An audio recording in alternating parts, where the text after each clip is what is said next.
इस कार्यक्रम के पुण्यार्जक हैं जैन इंटरनेशनल सेवा ऑर्गेनाइजेशन जीसो। निःशुल्क जैन माइनॉरिटी कार्ड प्राप्त करने के लिए 9059054563 व्हाट्सएप पर हाय सेंड करें और अपने नाम के साथ निःशुल्क जैन माइनॉरिटी कार्ड अभी प्राप्त करें। गुरु महाराज प्रवचन देने की भावना अपने मर्जी से नहीं रखते, आप कहते हैं तब प्रवचन सुनाते हैं। इसलिए पहले आप वंदना करते हैं और वंदना करने के बाद में ये विनय है, पहले वंदना करना विनय है और बाद में जब वंदना की जाती है वो इसलिए कि कृपा की आपने कि परमात्मा महावीर की वाणी हमको आपने सुनाई। वायना संदेशाऊं मतलब मैं वाचना सुनना चाहता हूं। फिर दूसरी बार कहते हैं कि मैं केवल सुनना ही नहीं चाहता, वायना पढ़ी क्यों हूं, मैं वाचना को ग्रहण करना चाहता हूं। कितनी सुंदर बात कही, इसका अर्थ समझ में आ जाना चाहिए। मैं वाचना को ग्रहण करना चाहता हूं यानी स्वीकार करना चाहता हूं। आप जो फरमाएंगे परमात्मा की वाणी वो मैं केवल सुनूंगा नहीं, कान से सुन करके मैं अपने हृदय में उतारूंगा। और उसके बाद में हाथ जोड़ करके वो निवेदन करता है कि भगवान अब आप वाचना प्रकाशित करो। वायना पसाय कराव सोजी, वायना पसा यानी कृपा, प्रसाद यानी कृपा, अब आप कृपा करें और वाचना प्रकाशें। फिर गुरु महाराज नमो अरियंतानम से प्रारंभ करते हैं। ये वाचना शब्द का अर्थ हुआ। अगला सवाल,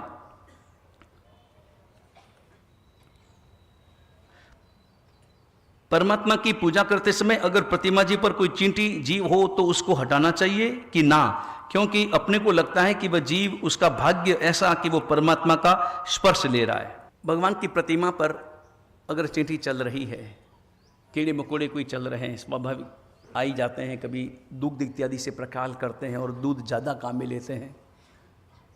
और एक बात तो ये समझना चाहिए कि दूध के प्रक्षाल का शास्त्र में कहीं विधान नहीं है, तो फिर अपन दूध का प्रक्षाल क्यों करते हैं और वर्षों से करते आए। तो आप मूल विधान को देखना। परमात्मा का जब अभिषेक होता है ना, इंद्र महाराज अभिषेक करते हैं, वो जल कहां से लाते हैं? क्षीर समुद्र से। क्षीर समुद्र का जल कैसा है?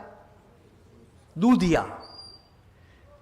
वो जल ही ऐसा है, वो जल ही दूध जैसा है, हल्का हल्का सफेद रंग लिए है, तो पानी जल ही है, दूध नहीं है, मगर दूधिया उसका रूप है।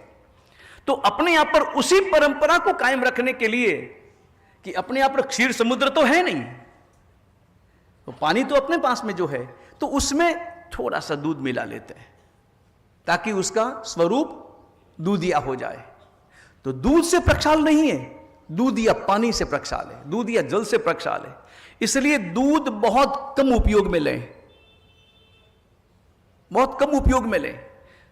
कई बार श्रावक लोग अपनी श्रद्धा से कहते हैं कि महाराज साहब यहां तो बहुत कंजूसी करते हैं, ये ट्रस्टी लोग बड़े कंजूसी करते हैं और भगवान के प्रक्षाल के लिए शुद्ध दूध का उपयोग न करके थोड़ा सा दूध पानी में डालते हैं। अरे डालो थोड़ा दूध ताकि परमात्मा का प्रक्षाल जोरदार हो। यहां बात श्रद्धा की नहीं है। दूध का अभिषेक करने पर दूध की चिकनाहट रह जाती है, दूध की चिकनाहट के कारण से चींटियां इत्यादि जीव आ जाते हैं, और जीव आते हैं तो फिर इतना विवेक हो नहीं पाता है। और कभी प्रक्षाल करने में ज़्यादा जल का उपयोग किया और उसमें चींटियां वगैरह हो तो उनकी हिंसा हो जाती है। देखो, अपने को हर धर्म कार्य में, धर्म क्रियाओं में विवेक रखना बहुत जरूरी है। अभी मैंने सुना है कि मुंबई इत्यादि में आचार्य भगवंत स्पष्ट रूप से मना करते हैं कि दूध का प्रक्षाल अपने को करना ही नहीं, प्रक्षाल जल का, और उसमें भी जितना कम से कम जल का उपयोग हो उतना पर्याप्त है। ऐसा नहीं कि बहुत ज़्यादा अपन जल का उपयोग कर ले, बिना जरूरी ज़्यादा जल का उपयोग भी अपने को नहीं करना है। विवेक का अपने का प्रयोग हर समय अपने को धर्म क्रियाओं में करना है। तो दूध कम डालें, दूधिया बना दें, सामान्य दूधिया बन जाए और उसका उपयोग कर लें। सवाल था कि चींटी अगर हो तो देखो, चींटी हो तो स्वाभाविक रूप से उसने स्पर्श कर लिया है, हालांकि उस जीव का ये पुण्यबंध का कारण भी बन सकता है, उनके मन के भाव तो है नहीं, हो नहीं सकते, लेकिन बिना मन के भावों से भी अगर परमात्मा का स्पर्श किया है तो वो पुण्यशाली है। लेकिन अगर चींटी वगैरह दिखी हो तो अपने को मोर पींछी से प्रमार्जना करके परमात्मा से दूर करना चाहिए। अगला सवाल, अपना स्वरूप परमात्मा में दर्पण समान देखना कैसे? एक बार प्रवचन में मैंने कहा था, परमात्मा को दर्पण बनाओ। दर्पण में जैसे हम अपना चेहरा देखते हैं, वैसे परमात्मा की प्रतिमा को देखकर, परमात्मा को देखकर हमें अपने स्वरूप का बोध हो। यहां चेहरा नहीं देखना है, यहां भाव देखने हैं, यहां अपने अंतर हृदय को देखना है कि मेरे अंतर में कितने दाग भरे पड़े हैं, मेरे स्वभाव में कितने दाग भरे पड़े हैं, मेरा स्वभाव कैसा है वो देखना है, अपने दुर्गुणों को देखना है और देख करके दूर करना है। दर्पण में हम जब चेहरा देखते हैं ना, तो केवल चेहरे का सौंदर्य नहीं देखते, चेहरे के दाग भी हमें नजर आते हैं। अगर कोई दाग लगा है तो हम क्या करेंगे? तुरंत उस दाग को दूर करने का पुरुषार्थ करेंगे। अगर कोई दाग नजर आया तो क्या करेंगे? दूर करेंगे। ठीक इसी प्रकार परमात्मा को जब हम दर्पण बनाएंगे तो यह कहेंगे कि हे प्रभु, तुम वीतरागी हो, मैं राग से भरा हूं, आप में कोई द्वेष नहीं है, मेरे अंतर में द्वेष भरा पड़ा है, आप में कोई ईर्ष्या नहीं है, मुझ में ईर्ष्या भरी पड़ी है। यह तुलना करनी है, मुझ में क्या क्या भरा पड़ा है उन दुर्गुणों को देखना है। देखना है कि परमात्मा कैसे एकदम सर्वथा निर्दोष हो गए, सर्वथा दुर्गुणों से रहित हो गए, सर्वथा सद्गुणों का भंडार। तो मेरे अंतर में भी वो भाव कैसे पैदा हो। बस परमात्मा को देखकर अपने अंतर को देखना है कि मुझ में कितने दुर्गुण भरे पड़े हैं, उन दुर्गुणों को अपने अंतर से दूर करने का भाव रखना है। अगला सवाल, दीक्षा से मोक्ष की प्राप्ति होती है, क्या 70 वर्षीय व्यक्ति को गुरुदेव दीक्षा प्रदान कर सकते? दीक्षार्थी कौन है भाई? क्योंकि वह स्वयं दीक्षा लेना चाहता है, इनके साथ परिवार या निकट का कोई व्यक्ति नहीं है। खैर, परिवार का कोई व्यक्ति हो न हो, मूल शास्त्रों के अनुसार परमात्मा महावीर ने एक उम्र तय की है। 8 वर्ष से छोटे को दीक्षा नहीं। अपवाद मार्ग में कभी हो जाए तो बात एक अलग है, जैसे मणिधारी दादा गुरुदेव की हुई, कलिकाल सर्वज्ञ हेमचंद्राचार्य भगवंत की हुई, छोटी उम्र में हो गई। मणिधारी दादा गुरुदेव की दीक्षा कितने वर्ष की उम्र में हुई? 6 वर्ष की उम्र में। कलिकाल सर्वज्ञ हेमचंद्राचार्य भगवंत की 5 वर्ष की उम्र में। कोई इस प्रकार का अपवाद मार्ग मिलता है और गुरु भगवंत निर्णय करते हैं। इसके साथ साथ यह भी कहा गया है कि 60 साल से ऊपर वाले को दीक्षा नहीं। कारण क्या है? अब जैसे 70 साल का कोई व्यक्ति है तो दीक्षा तो ले सकता है, दीक्षा के लिए मना नहीं कर सकते हैं, लेकिन उसके बाद में उससे विहार होगा। दीक्षा को पालन भी तो करना है ना, संयम की साधना भी तो करनी है, प्रतिक्रमण करना है, सब क्रियाएं करनी होती है, विहार करना होता है। अगर उस प्रकार की सक्षमता है तो निश्चित रूप से दीक्षा का अधिकारी है। अगर सक्षमता उसमें है, शारीरिक क्षमता उसमें अभी भी मौजूद है, तो वो दीक्षा का अधिकारी हो सकता है। अगला सवाल, अभिग्रह क्या है? अभिग्रह कैसे लिया जा सकता है? यह एक अलग सवाल है। अभिग्रह का अर्थ होता है एक संकल्प लेना। दिगंबर साधु, वर्तमान में जितने भी दिगंबर साधु हैं, वो सब जब भी गोचरी के लिए जाते हैं अभिग्रह पूर्वक जाते हैं, बिना अभिग्रह के नहीं जाते। अभिग्रह लेते हैं, अभिग्रह अपने मन में धारण करते हैं। मन में धारण करते हैं कि आज कोई ऐसी महिला या कोई ऐसा श्रावक जिसने लाल रंग के वस्त्र धारण किए हों, हाथ में नारियल हो, उनके हाथ से लेना, नहीं तो नहीं लेना। अलग अलग प्रकार के। कोई अभिग्रह करता है कि किसी घर के आगे बैल हो और बैल के सिंग में गुड़ लगा हुआ हो तो वापरना, नहीं तो नहीं लेना। तो वो घूमते हैं, अपना हाथ इस प्रकार से रखते हैं, ऊपर रख करके चलते हैं, और बाकी सब श्रावक श्राविकाएं अपने अपने हिसाब से वो निवेदन करते हैं, कोई नारियल लेकर के आता है, कोई मौसम्बी लेकर के आता है, कोई फ्रूट लेकर के आता है, कोई तरह तरह के कपड़े धारण करता है, अलग अलग प्रकार के भी, क्या मालूम क्या अभिग्रह लिया है। अभिग्रह फल जाता है तो वो हाथ नीचा कर लेते हैं और समझ जाते हैं कि अभिग्रह फल गया, और फिर उनके यहां से ग्रहण कर सकते हैं। अपने में ये परंपरा थोड़ी कम है, लेकिन एक बार अपने गुरु महाराज आचार्य जन कांति सागर सूरी जी महाराज, बीकानेर में उनका चातुर्मास था। हरिसागर सूरी जी महाराज के सानिध्य में, बहुत छोटी उम्र, गुरु महाराज की उम्र उस वक्त में 25 वर्ष की थी। अब आप कल्पना कर लो, उस समय में गुरु महाराज ने जब अभिग्रह के बारे में सुना तो उनके मन में आया, वो उम्र थी 25 साल की उम्र थी, तो जोश आया कि मुझे भी एक अभिग्रह लेना है। अपने में क्या नियम है, अभिग्रह ले सकते हैं, लेने के बाद में अभिग्रह को पेपर पर लिखो और वो पन्ना गुरु महाराज को सौंप दो।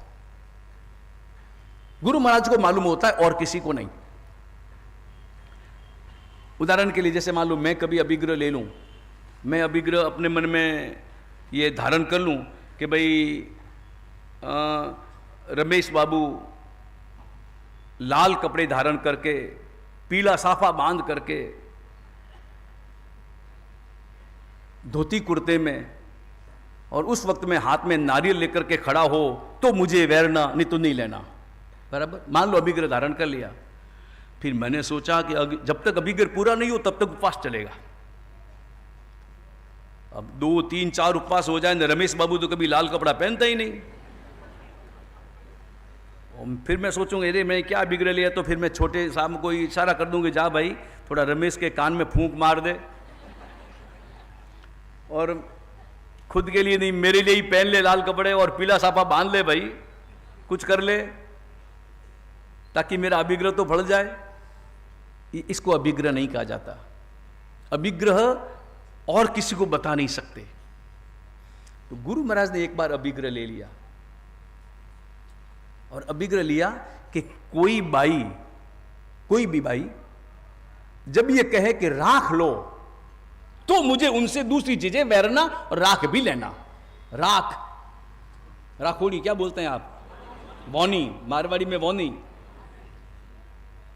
अब गुरु महाराज मौन पूर्वक गोचरी के लिए गए, 12 बजे गोचरी के लिए गए, मौन पूर्वक गए, तो बाइयां समझ गई पुरानी, वो बीकानेर का वो वातावरण कितना जबरदस्त, अपना धर्म क्रियाओं से संपन्न और तत्व ज्ञान से संपन्न, जानकार श्रावक श्राविकाएं वहां पर, श्राविकाओं का और ज्यादा वर्चस्व वहां पर, और इतनी भक्ति उनमें।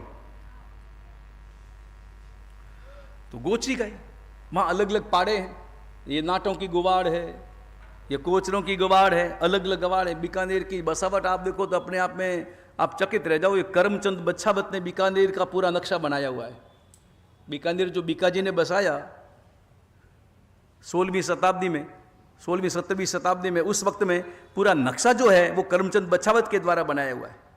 एक मोहल्ला, बीच में पूरा चौक, ताकि उनके सामाजिक कार्य हो सके, चारों ओर मकान, आने का रास्ता एक, जाने का रास्ता एक, इस प्रकार का पूरा सुरक्षित एक किल्लेबंदी के हिसाब से वो सारे माप के मोहल्ले गवाड़ सब स्थापित है।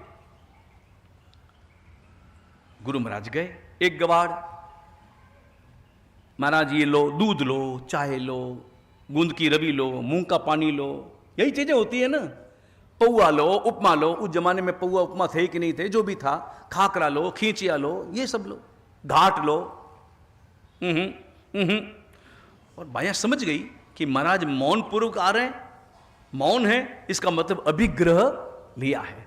तो बाया ने तरह तरह की तैयारी की, कैर लो, ये लो, वो लो, ऐसा लो, वैसा लो, कोई पूजा के कपड़े में, कोई कैसे कपड़े में, क्या मालूम क्या अभिग्रह लिया है। अभिग्रह का पता किसको है? गुरु महाराज और हरिसागर सूरी जी महाराज, गुरु महाराज को, इसके सिवाय किसी को नहीं, और वो बता नहीं सकते। गुरु महाराज एक दिन बीता, उपवास, दूसरे दिन फिर वही समय, और भी तरह तरह की सामग्री, घेवर लो, चक्की लो, मिठाई लो, फरसान लो, ये लो, अमुक टमुक 50 प्रकार की, बीकानेर की भुजिया लो, वगैरह वगैरह। तीसरा दिन, राख के लिए कोई नहीं कहता, वानी के लिए वानी लो, कुन के सवाल ही पैदा नहीं है। घूम के आए, 3 दिन हो गए, चौथे दिन फिर चले, वही मोहल्ला, वही बायां, एक बूढ़ी बाई, उम्र होगी 70 साल की, और वो साधु संतों की मां, बया बच्चा साधु, मेरे साधु साध्वी है। क्या उनके हृदय के भाव! साधु साध्वी मेरी पूंजी है, साधु साध्वी मेरे गच्छ की पूंजी है, मेरे शासन की पूंजी है। साधु साध्वी है तो धर्म है, साधु साध्वी है तो मेरा शासन है। तो साधु साध्वियों के प्रति अपार प्रेम, वात्सल्य उनके हृदय में।